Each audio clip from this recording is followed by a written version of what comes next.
오늘은 그 시편에 나타난 구속사, 시편에 나타난 구속사에 대한 말씀을 전하겠습니다. 시편은 구약 성경뿐 아니라 신약 성경까지 통틀어서 가장 장이 길지요. 150장이나 돼요. 창세기는 50장, 출애굽기 40장. 근데 시편은 150장이나 돼요. 그리고 성경이 전부 1189장이 있는데 66권 1189장이 있는데 그 중에 가장 장 중에서도 가장 긴 장이 시편에 있어요. 그러니까 시편은 150장이나 되니까 가장 긴 시편이고 성경에서 가장 긴 장을 가지고 있다 하고 말할 수 있어요. 그러면 시편은 어떤 내용이라고 생각해요? 시편은 어떤 내용인가? 시편에 대해서 제대로 알지 못하면 자기의 형편사정에 맞게 시편을 읽다가 귀에 걸면 귀걸이, 코에 걸면 코걸이, 그래서 자기 입맛대로 사용하게 돼요. 시편을 잘 모르면. 오늘 밤 시편에 대해서 제대로 알 수 있는 밤이니 참 복된 밤입니다. 하나님은 시편을 통해서 구속사를 나타내 주셨어요. 구속사. 시편은 주로 누가 많이 썼습니까? 다윗이 거의 많이 썼어요. 하나님은 다윗을 통해서 그리스도도 나타내셨어요. 그러니까 다윗은 인물 모형의 대표적인 사람이 다윗이에요. 그러니까 다윗을 통해 누구를 나타낸다? 그리스도를 나타낸다. 그래서 인물 모형의 대표적인 인물 모형은 다윗이다. 그래서 하나님이 다윗에게 기름을 부으셨다. 그러면 그리스도에게 기름 부으셨구나. 이렇게 동일한 사건으로 봐도 된다. 그런 얘기예요. 그래서 하나님이 이 다윗을 통해서 구속사를 나타내 보이셨는데 그것이 주로 나타난 것이 이제 시편이에요. 시편. 다윗은 하나님의 영으로 기름 부음을 받은 자예요. 즉 성령의 기름 부음을 받은 자로서 시편을 쓰게 했습니다. 하나님께서. 그래서 영감 받은 다윗은 시편을 통해서 그리스도와 그리스도의 구속에 대한 예언을 하고 있습니다. 첫 번째로는 그리스도와 그의 구속에 대한 것을 예언하고 있고요. 두 번째로는 하나님은 교회가 예배할 때 도움을 주는 신뢰한 노래로 시편을 짓게 해주신 거예요. 그러니까 교회가 하나님을 예배할 때 신뢰한 노래로 시편을 짓도록 하신 거예요. 누구를 통해서? 다윗을 통해서. 다윗을 하나님의 영으로 이렇게 감동시키셔서. 다윗은 예언의 영을 받았어요. 그래서 예언의 영을 받은 다윗은 사도행전 2장 30절에 보면 그는 선지자라, 그는 예언자라 이렇게 성경이 말하고 있어요. 다윗이 언제 성령을 받았을까? 그것은 하나님이 사무엘을 통해서 다윗에게 기름 부을 때, 왕으로 기름 부을 때 성령을 받은 것으로 생각할 수 있습니다. 사무엘상 16장 13절에서 이렇게 말씀하고 있죠. 같이 한번 읽어볼까요? 사무엘이 기름 뿔병을 가져다가 그의 형제 중에서 그에게 부었더니 이날 이후로 다윗이 여호와의 영에게 크게 감동되니라. 아멘. 네, 여호와의 영에게 크게 감동되니라. 여호와의 영이 성령이세요. 네. 이사야 11장 2절에 보면 성령을 일곱 가지의 이름을 가지고 너무 놀랍게 말하고 있어요. 첫 번째 여호와의 영, 지혜의 영, 총명의 영, 모략의 영, 재능의 영, 지식의 영, 여호와를 경외하는 영, 이렇게 7가지로 말하고 있어요. 거기에 보면 지식의 영이라고도 말하고 있고 지혜의 영, 총명의 영. 그러니까 지혜를 받으면 지혜, 총명, 모략, 재능, 하나님 아는 지식, 여호와를 경외하는 영으로 충만해서 여호와를 경외하는 일에 힘쓰게 되는 거예요. 그러니까 하나님의 영을 받았다는 얘기는 어마어마한 모든 복을 한꺼번에 다 받은 거예요. 그러니까 다윗이 여호와의 영으로 크게 감동되었다라고 성경에서 말하고 있어요. 그 이후 다윗은 골리앗과 싸울 때, 이 16장이잖아요. 사무엘상 16장 17장에 그 어린 다윗이 골리앗과 싸우는 장면이 나옵니다. 다윗은 골리앗과 싸울 때 하나님의 영으로 말미암는 믿음의 행동을 볼 수 있었어요. 무슨 소리입니까? 다윗은 아직 어리고 키도 작고 힘도 약하고 어른들이 벌이는 전쟁터에 한 번도 나가본 적이 없어요. 전쟁의 무서움도 몰라요. 상대는 블레셋 적군 2미터나 되는 장대한 장군이에요. 그런데 다윗은 하나님의 영으로 충만을 받은 다윗은 현실적으로 상대를 보는데도 전혀 꿀리지 않아. 그러면서 뭐라고 말합니까? 사무엘상 17장 45절에 너는 칼과 창과 단창으로 내게 오거니와 나는 만군의 여호와의 이름으로 내게 나아가노라. 얼마나 놀랍습니까? 하나님의 영으로 감동받은 자는 이런 담대함이 있습니다. 두려워하지 않습니다. 그걸 보여주는 거예요. 이후에 다윗의 대부분의 시편은 왕이 되기 전에 쓰여진 겁니다. 왕으로 등극하기 전에 대부분의 시편이 고난 당하면서 쓰여진 시편이 이 시편이에요. 그러니까 기름 부음을 받았어요. 하나님의 사람으로. 그 이후에 뭐가 많았다는 얘기예요? 고난이 많았다는 거예요. 고난은 하나님께서 쓰시는, 자기 사람들을 쓰시는 선한 도구입니다. 고난을 통해서 그 영혼, 그의 삶을 하나님께서 더 아름답게 만드시는 것입니다. 그게 하나님이 하시는 방법이에요. 천국의 문이 무슨 문으로 되어 있는지 아시죠? 천국의 문은 진주문으로 되어 있어요. 무슨 의미입니까?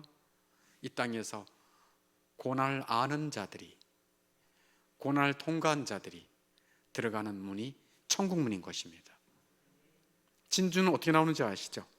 네, 조개가 그 쓰라린 아픈 상처를 어떻게 하든지 이렇게 덮으려고 진액을 내서 만든 것이 진주지 않습니까? 어찌하든 다윗은 고난 중에 대부분의 시편을 다 지었어요. 하나님은 다윗에게 예언의 영으로 감동시켜서 시편을 짓게 하셨는데, 시편을 짓게 하신 목적이 두 가지가 있습니다. 첫 번째는 그리스도와 그의 구속의 역사들을 신령한 노래를 지어 예언하게 하신 거예요. 이게 첫 번째 목적이에요. 그리스도를 예언한 것이고, 그 다음에 그리스도의 구속의 역사들을 신령한 노래를 지어서 예언한 거예요. 그러니까 시편을 보면 뭐가 나타나 있는 거예요?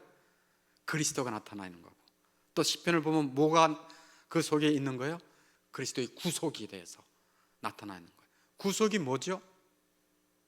구속, 하나님의 구속이 뭐죠? 구속은 죄와 사망과 온갖 비참 속에 있는 죄인들을 구원하시려고 하는 하나님의 계획인 것입니다.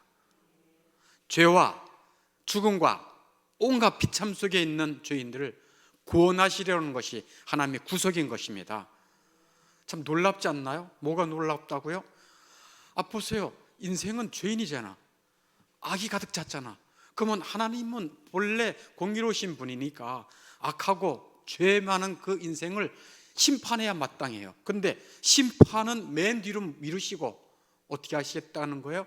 죄와 사망과 온갖 비참 속에 있는 우리 인생을 불쌍히 여겨서 그의 아들 예수님을 구속주로 보내서 죄값을 치르는 구속, 행하게 하신 것입니다. 그를 믿음으로 구원을 주려고 하시는 하나님의 자비가 바로 하나님의 구속의 역사인 것입니다. 다윗을 통해서, 다윗의 이 시편을 통해 뭐를 보이신다고요? 그리스도와 그의 구속의 역사들을 신뢰한 노래를 지어 연하게 한 거예요. 두 번째는 사적으로 공적으로 예배할 때 교회에 도움을 주는 신뢰한 노래를 짓게 한 것이다. 하나님의 백성들이 교회잖아요. 교회에서 하나님을 예배할 때 시편을 통해서 예배하게 하시려고 이 시편을 짓게 하신 거예요. 신뢰한 노래. 하나님은 그의 교회가 모든 시대에 걸쳐 세상 끝날까지 예배에서 시편을 사용하여 하나님을 예배하도록 하신 것입니다. 이런 말미암아 하나님의 영광스러운 구속 사역이 더 촉진되도록, 구속 사역에 대해서 하나님이 이렇게 구속의 은혜를 베푸셨구나 감탄하고, 이런 구속 사역의 은혜를 모르는 자들에게 이것을 전해야겠구나, 또 그것을 감사하고 찬양하는 그런 일을 계속하게 하신 거예요. 진정한 신앙인이라면 이 하나님의 자비에 대해서 불타오르고 구속주 그리스도에 대한 찬양과 감사로 충만해지긴 마련입니다. 그래서 다윗은 하나님을 노래하는 자였어요. 사무엘하 23장 1절에 보면 이렇게 기록되어 있습니다. 하나님께로부터 기름 부음 받은 자, 이스라엘의 노래 잘하는 자, 이렇게 다윗을 말하고 있어요. 기름 부음을 받은 자고 이스라엘 노래 잘하는 자로 하나님을 하나님을 예배 잘했던 자가 누구예요? 이 다윗이에요. 다윗. 덩실덩실 춤을 추며 하나님을 예배했던 자가 이 다윗이에요. 그래서 이스라엘의 노래 잘하는 자로 성경 아예 기록되어 있습니다. 여러분이 하나님을 예배 잘하는 자, 신뢰한 노래로 하나님을 찬양하는 자가 되기를 바랍니다. 구약 성경 가운데 시편만큼 신약 성경에서 그토록 많이 인용되는 책은 없어요. 이 땅에 교회가 세워졌을 시작부터 종말까지 그리스도와 그리스도의 구속에 대한 찬양과 감사는 끝이 없을 것입니다. 죄와 사망, 온갖 비참 속에서 구원해 주신 그리스도의 구속과 예수님을 보내신 하나님의 자비에 감격 감사해서 하나님을 찬양할 수밖에 없다, 그런 얘기예요. 누가? 진정한 그리스도인이라면. 우리는 신약 교회 예배에서 시편을 사용하라는 명령과 공고를 쉽게 찾아볼 수가 있습니다. 에베소서 5장 19절에서도, 골로새서 3장 16절에서도, 에베소 5장 19절에서는 시와 찬송과 신령한 노래들로 서로 화답하라. 골로새서 3장 16절에서는 시와 찬송과 신령한 노래를 부르며 감사하는 마음으로 하나님을 찬양하라 하고 말씀하고 있어요. 따라서 시편은 세상 끝날까지 계속될 것이고 또 계속되어야 할 것입니다. 하나님의 백성은 이전에도 계속 하나님의 구원을 찬송하고 높였어요. 출애굽기 15장 1절에서 홍해에서 구원받은 다음에 이렇게 노래하죠. 여호와는 나의 힘이요 노래시며 나의 구원이시로다. 그는 나의 하나님이시니 내가 그를 찬송할 것이요 내 아버지의 하나님이시니 내가 그를 높이리로다 하고 구원의 하나님을 찬양하고 높이고 있어요. 신명기 32장에 봐도 모세의 연의 노래를 부르도록 말하고 있고요. 드보라와 바락도 하나님을 노래하고 있고 한나도 하나님을 노래하고 있어요. 사무엘상 2장 2절에서 이렇게 노래하죠. 여호와와 같이 거룩한 이가 없으시니 이는 주밖에 다른 이가 없고 우리 하나님 같은 반석도 없으심이니이다. 2장 6절에서는 여호와는 죽이기도 하시고 살리기도 하시며 스올에 내리기도 하시고 거기서 올리기도 하시는도다. 7절에 여호와는 가난하게도 하시고 부하게도 하시며 낮추기도 하시고 높이기도 하시는도다. 아멘. 하나님을 아는 자는, 하나님을 제대로 알고 하나님을 아는 지식이 있는 자는 그 하나님을 믿을 뿐 아니라 그 하나님을 뜨겁게 사랑합니다. 그리고 그 하나님을 찬양해요.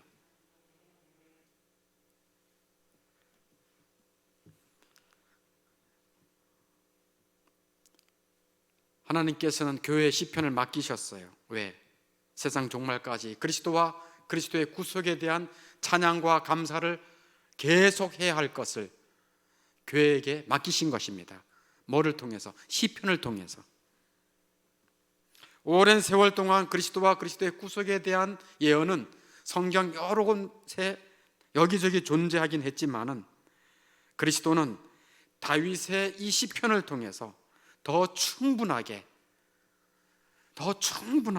알려지게 된 거예요. 뭐를 통해서요? 시편을 통해서. 시편을 지은 사람이 누구라고요? 다윗을 하나님이 감동시키셔서 그 일을 행하신 거예요. 어떤 것이 드러나 있는가? 간단하게 한번 적어왔어요. 성육신, 그리스도의 생애, 고난과 죽음, 부활, 승천, 중보자 되심, 그리스도의 선지자직, 왕직, 제사장 직분, 그리스도 안에서 주시는 교회 행복, 그리스도의 교회와 연합, 이방인의 부르심, 그리스도의 재림, 최후의 심판, 영원한 교회의 영광, 이런 모든 것들이 시편에 다 예언되어 있는 거예요. 그러니 이 시편을 보면서 얼마나 가슴이 뜨거워지겠어요. 하나님께서 이런 놀라운 구속의 역사를 그리스도 통해서 이루어 주셨구나. 하나님을 알면 알수록 하나님은 더 거룩하고 위대해 보이지만 그 빛이 오면은 내가 얼마나 보잘것없고 버러지 같고 내 속에 얼마나 더럽고 추한 것이 가득 찬가를 볼 수 있어요. 그래서 하나님 앞에 더 자신을 낮추는 거예요. 한 줌의 흙밖에 되지 않은데 내가 이토록 내 자랑을 했습니다. 교만했습니다. 내 힘으로 살아왔다라고 착각했습니다 하면서 주님 앞에 엎드릴 수밖에 없겠죠. 어찌하든 이 시편 속에 이러한 내용들이 다 들어있어요. 오늘은 그 중에서 몇 가지만 살펴보겠어요. 그리스도 안에 주어지는 교회 행복에 대해서 시편 4편 7절에 이런 말씀이 있어요. 그냥 조용히 한번 들어보세요. 주께서 내 마음에 두신 기쁨은 그들의 곡식과 새 포도주가 풍성할 때보다 더하니이다. 내가 평안히 눕고 자기도 하리니 나를 안전히 살게 하시는 이는 오직 여호와시니라. 예수 안에 있는 자는 평안히 눕고 자기도 합니다. 그리스도 안에 있는 자는 평안을 주세요. 그리스도께서 그를 믿는 교회, 그를 믿는 자에게 두신 기쁨은 그들의 곡식과 새 포도주가 풍성할 때보다 더합니다. 즉 물질적인 기쁨과 물질적인 만족이 주는 것보다 내가 그리스도 안에 있구나, 그리스도가 내 안에 있구나라고 하는 사실이 얼마나 행복과 만족을 주는지 모른다는 것을 말씀해 주고 있어요. 또 그리스도의 왕직에 대해서도 시편에 나타나 있죠. 시편 2편 6절 7절에 보면 이렇게 말씀하고 있어요. 한번 찾아보세요. 이거는 시편 2편 다 시편의 말씀이에요. 시편 2편 6절 7절 같이 읽습니다. 내가 나의 왕을 내 거룩한 산 시온에 세웠다 하시리로다. 내가 여호와의 명을 전하노라. 여호와께서 내게 이르시되 너는 내 아들이라. 오늘 내가 너를 낳았도다. 아멘. 내가 나의 왕을, 내가 성부께서 나의 왕 예수 그리스도를 왕으로 세웠습니다. 내가 오늘날 너를 낳았다. 독생자 아들로 왕의 직분을 주신 거, 왕으로. 예수님은 왕으로 오셨습니다. 그것을 시편에서 예언하고 있는 거예요. 또 하나, 그리스도는 왕으로 오셨지만 고난과 죽음을 당하셨습니다. 그게 시편 22편이죠. 찾아보세요. 시편 22편 1절 같이 한번 읽어보겠습니다.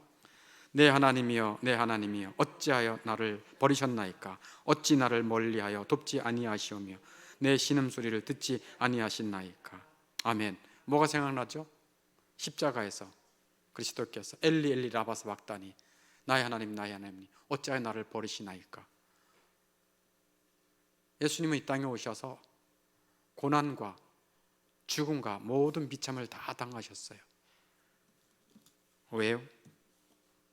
그리스도의 이 구속, 죄값을 갚아주시기 위해. 죄의 삭은 사망입니다. 그래서 예수님이 죄값을 갚아주시기 위해 고난과 죽음을 당하셨어요. 그래서 당신의 교회를 당신의 후손들을 사신 것입니다. 예수를 믿는 자들은 그리스도의 후손입니다. 예수의 한 몸 된 교회인 것입니다. 그래서 22장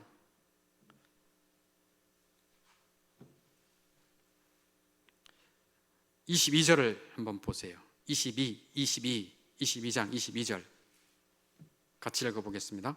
내가 주의 이름을 형제에게 선포하고 회중 가운데서 주를 찬송하리이다.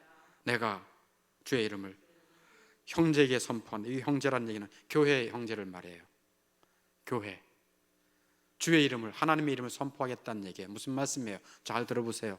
예수님께서 자신의 고난과 죽음으로 형제를 사셨어요. 자기의 후손을 사시고 나서 그 형제들 앞에서 뭐 하는 거예요? 나를 이 땅에 보내신 분은 성부 하나님이셔. 그 성부 하나님은 죄인된 너희들을 사랑해서 나를 보내셨고, 나도 너희를 사랑하고, 내 하늘 아버지는 너희를 더욱더 사랑하신다. 내 아버지, 너희 아버지께 내가 돌아가겠다. 이런 말씀을 해요. 참 놀랍지 않아요? 내 아버지, 너희 아버지.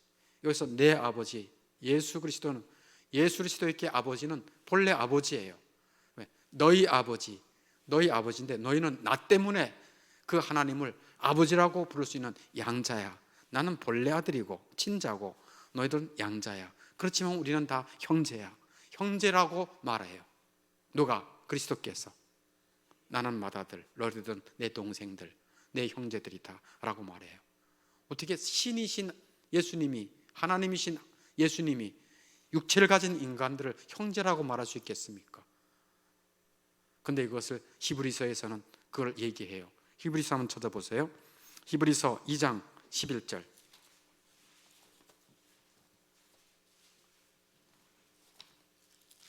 히브리서 2장 11절. 355쪽 히브리서 2장 11절 같이 읽습니다. 거룩하게 하시는 이와 거룩하게 함을 입은 자들이 다 한 근원에서 난지라. 그러므로 형제라 부르시기를 부끄러워하지 아니하시고, 네, 형제라 부르시기를 부끄러워하지 않았어요. 그리고 나서 아까 우리가 읽었던 시편 22편 22절 말씀을 그대로 히브리 신약 성경이 그대로 인용하죠. 2장 12절, 히브리서 2장 12절 같이 읽습니다. 이르시되 내가 주의 이름을 내 형제들에게 선포하고 내가 주를 교회 중에서 찬송하리라 하셨으며. 아멘. 이렇게 예수님께서 그의 형제들 가운데, 즉 교회 앞에 하나님을, 주를 찬양하고 선포하는 거예요. 잘 따라오고 있습니까? 네. 다시 시편 22편으로 넘어가겠어요. 오늘은 시편을 주로 하니까 시편 22편.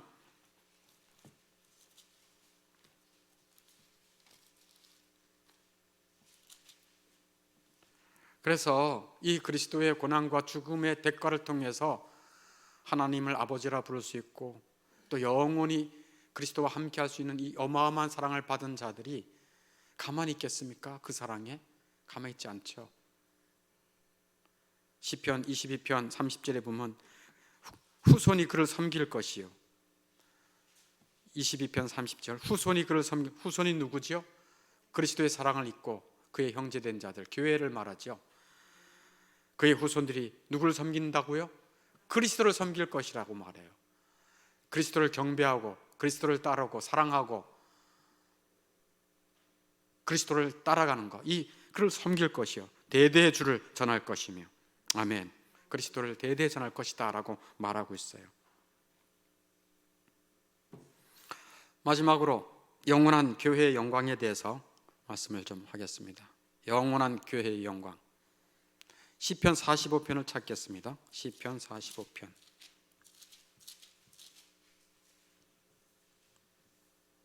시편 45편 2절 같이 읽습니다. 왕은 사람들보다 아름다워 은혜를 입술에 머금으니 그러므로 하나님이 왕에게 영원히 복을 주시는도다. 아멘. 여기서 왕은 그리스도입니다. 그리스도를 예언하죠. 왕은 누구보다 아름답다고요? 네, 사람들보다 아름다워요. 가장 아름다우신 분이 누구라고요? 예수 그리스도예요. 예수 그리스도. 이 세상 사람들은, 특별히 여자들은 자기가 가장 아름답다고 생각해요. 누가 가장 예쁘게, 그러면 내가 예쁘지 이렇게. 근데 정말 가장 아름다우신 분은 예수 그리스도이십니다. 인품이 아름답고 그의 삶이 아름답고 죄인들을 향한 그분의 구속의 사랑이 아름다워요. 그래서 왕은 사람들보다 아름답다. 또 은혜를 머금고 있으시다. 그의 입에서 나오는 모든 말은 다 은혜로운 말씀입니다. 그러므로 하나님이 성부 하나님께서 왕에게, 그리스도에게 영원히 복을 주시지요. 영원히 복을 주세요. 9절에 보니까 왕이 가까이 하는 여인들 중에는 왕들의 딸이 있으며 왕후는 오빌의 금으로 꾸미고 왕의 오른쪽에 쏟아다. 왕들의 딸, 왕의 신부를 말해요. 여인들, 왕의 신부들. 하나님께서는 왕의 신부가 누굽니까? 교회죠. 왕의 신부들을 온갖 좋은 것들로 다 장식해줘요. 가장 좋은 것들로 다 장식해줘요. 이 땅에 결혼식 할 때 신부를 가장 아름답게 꾸미잖아요. 그 꾸미는 것에 비교도 안 됩니다. 영원한 왕이신 예수는 자기의 신부를 위해 목숨까지 아끼지 않으셨는데 그 신부에게 무엇을 아끼겠습니까? 성부 하나님께서는 아들을 아끼지 아니하고 우리를 위해 내어주신 하나님께서 너에게 무엇을 아끼겠느냐라고 성경에서 말하고 있습니다. 왕 되신 그리스도는 자기 신부들에게 온갖 좋은 것으로 다 장식해 주시고 금은 보석으로 꾸며주시고 높여주세요. 10절 말씀 같이 읽어보겠습니다. 시작. 딸이여 듣고 보고 귀를 기울일지어다. 내 백성과 내 아버지 집을 잊어버릴지어다. 딸이여, 그리스도의 신부라고 말하죠. 딸이여 듣고 보고 귀를 기울여라. 누구에게 듣고 보고 귀를 기울이라는 얘기예요? 너의 신랑 예수 그리스도에게 듣고 보고 귀를 기울여라. 그의 입에서 나오는 모든 말들은 은혜롭다. 너가 집중해야 할 대상은 너의 신랑이야. 너의 신랑 예수야 라고 지금 말하는 거예요. 그리고 10절 하반절에 뭐라고 말합니까? 내 백성과 내 아버지의 집을 잊어버릴지어다. 너가 자라던 옛날 집은 잊어버려라. 너가 가장 사랑하고 너가 가장 마음을 둬야 할 대상은 너의 신랑 예수다. 이 땅에 결혼하면 부모를 떠나잖아요. 그리고 결혼한 부부들은 서로 누구만을 서로 사랑하고 서로 공경합니까? 서로 간에. 너의 부모를, 너의 백성, 너의 아버지 집을 잊어버려라 라고 하는 거예요. 그리스도를 가장 사랑하라는 거예요. 예수님께서 이 땅에 계실 때 그런 말씀을 했습니다. 마태복음 10장 37절에서 아버지나 어머니를 나보다 더 사랑하는 자는 내게 합당하지 아니하고 아들이나 딸을 나보다 더 사랑하는 자도 내게 합당하지 아니하다 라고 말씀해요. 마태복음 10장 37절에서 정말 예수를 믿고 그분의 사랑을 믿고 영원히 그를 주로 왕으로 경배하는 믿는 자라고 한다면, 신부라고 한다면 누구를 가장 사랑합니까? 예수 그리스도예요. 네 어머니나 네 아버지 더 사랑하는 것이 합당하지 않다. 너의 아들이나 딸 더 사랑하는 것이 합당하지 않다라고 하는 말씀이나 여기 있는 말씀이나 동일한 말씀이에요. 그리고 11절에 처음에 우리가 읽었던 하나님의 말씀이죠. 11절 같이 읽겠습니다. 그리하면 왕이 내 아름다움을 사모하실지라 그는 내 주인이시니 너는 그를 경배할지어다. 아멘. 그리하면 너의 그 순전한 마음을 너가 신랑만을 사랑하고 신랑만을 의지하고 다른 데 눈 돌리지 않는 그 온전한 사랑을 아시고 왕이 너의 아름다움을 사모할지라. 너의 아름다움을 사모할지라. 그는 너의 주인이다. 지금 성부 하나님이 말씀하는 거예요. 신부된 교회에게 그는 내 주인이시니 그리스도는 너의 주인이시니 너는 그리스도를 경배할지어다 라고 성부가 왜 아버지가 그 아들 예수 그리스도를 그렇게 높여주시는 거예요. 저를 따라 그는 내 주인이시니 너는 그를 경배할지어다. 아멘. 이와 같이 시편에는 다윗을 감동시키셔서 두 가지 기록하게 하신 거죠. 뭐죠? 그리스도와 그리스도의 구속에 대한 예언. 두 번째는요, 교회가 하나님을 예배할 때 신뢰한 노래를 지어서 남기신 것이 시편이에요. 그러니 우리가 날마다 아침마다 가까이 할 말씀 중에 가장 가까이 할 말씀이 무엇인지 이제 좀 알겠죠? 시편입니다. 저는 한때, 지금은 5편씩 안 읽지만, 한 2~3편밖에 안 읽지만, 저는 한때 시편을 하루에 5편씩 읽었어요. 하루에 5편. 그러면 30일이면 150편을 다 읽어요. 그리고 잠언 한 장, 시편은 5편. 그러나 여러분들, 여러분의 삶에서 정말 예수님을 사랑하고 예수님의 은혜를 더 많이 알기를 원하고 그리스도의 구속에 대해서 더 뜨거워지길 원한다면 시편을 가까이 하기를 바랍니다. 시편을 묵상하기를 바랍니다. 시편을 암송하기를 바랍니다. 그리고 시편 속에 있는 그 그리스도의 구속과 그리스도에 대해 더 많이 알려달라고, 가르쳐달라고, 또 인도해달라고. 그래서 여러분의 영혼이 그리스도로 말미암아 더욱 은혜와 평강이 풍성해질 수 있기를 바랍니다. 네.